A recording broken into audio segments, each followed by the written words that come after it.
wings. Ayan. Sa kasabaw.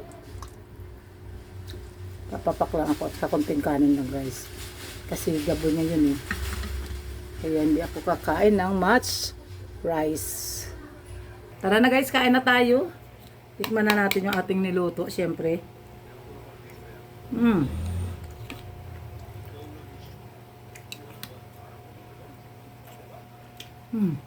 Ang sarap talaga. Iba yung linamnam niya, iba yung asim niya. Mild lang siya pero nandoon yung asim na palibasa kasi dahon, di ba? Malinamnam. You must try this, guys.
Hello guys! Welcome back ulit kayo sa aking munting channel.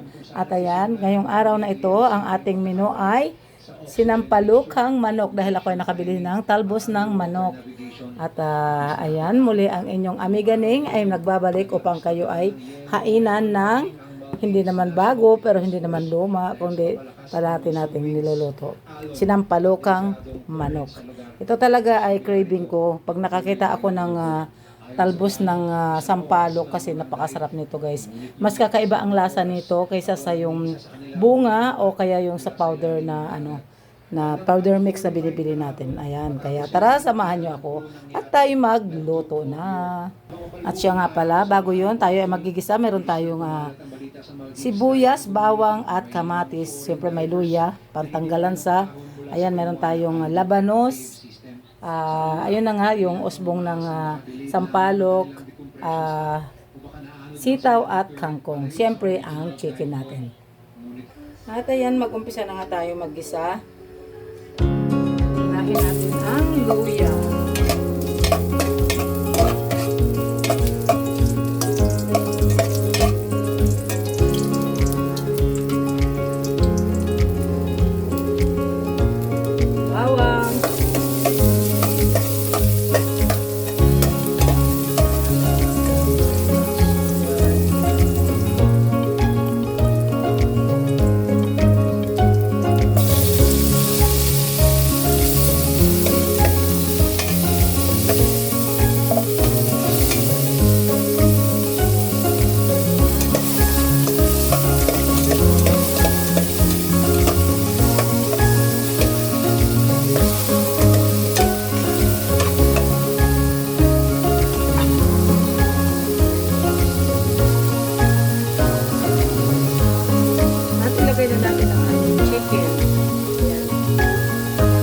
Itong pinili ko buwan.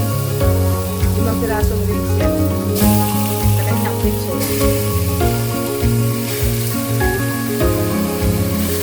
Mas paborito ko kasi na kahit pang chicken ay wings. Shout out sa mahilig din sa wings gan.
sabaw bago pa masunog ang ating tinola. O kaya magiging fried chicken ang ating tinola. Kasi busy yung nagluluto ng busy karudot-dot na.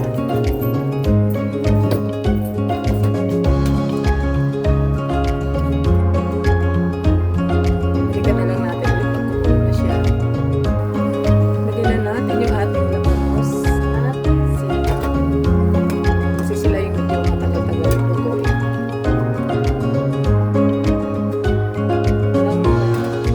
Kulang yung ating sabaw, pero mamaya na lang natin.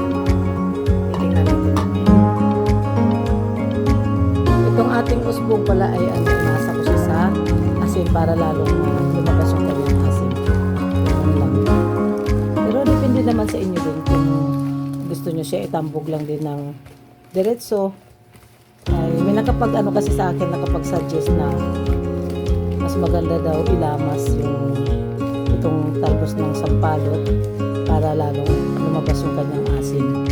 At ganoon din minsan sa saluyot, guys, pag yung nagluto kayo ng saluyot, para kung gusto nyo lumabas talaga yung kanyang tulas, yun, imas din nyo siya sa asin at talaga namang swabe yung sabaw, yung tipong hindi naghihiwalay. Ayun lang naman ay simple tip lang naman kung gusto nyo i-try din naman. Pero ito, simple habol natin dito yung asin kaya lumabas talaga siya, lumasa yung kanyang asin. Siguro pwede naman at tatanggalin ko na yung mga itong tangkay-tangkay na kasi kanina hindi ko siya inalis dahil parang hindi mo pa yung kalat yung dahil ilalagay ko na siya may konti alisin ko sa yun lang. Kung may sarili ko sana masarap talaga kasi siyempre sarili ito binili ko lang ito.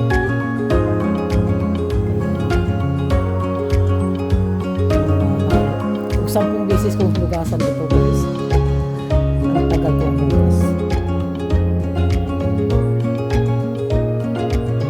Ilagay na natin yung kangkong, okra at salasmi.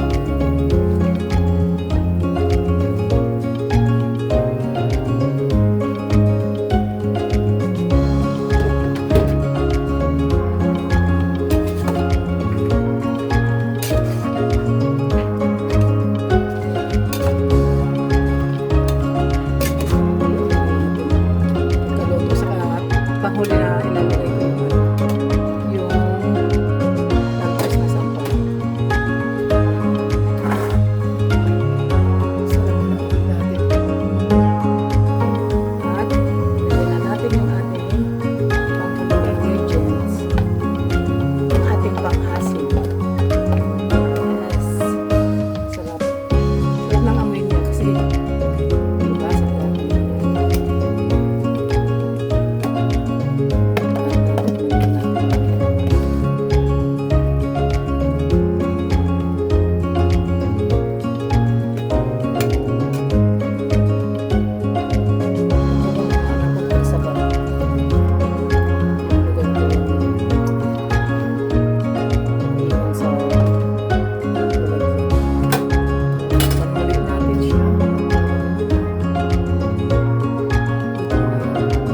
Titikman na lang natin yung kanyang lasa.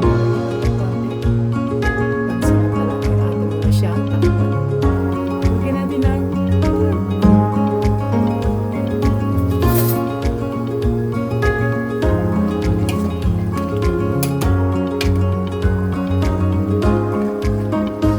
sarap. Sarap ng amoy, guys. Talaga naman nakakagutom. Ayan, natikman nga natin yung kanyang lasa. Ooh. Kunting asin na lang.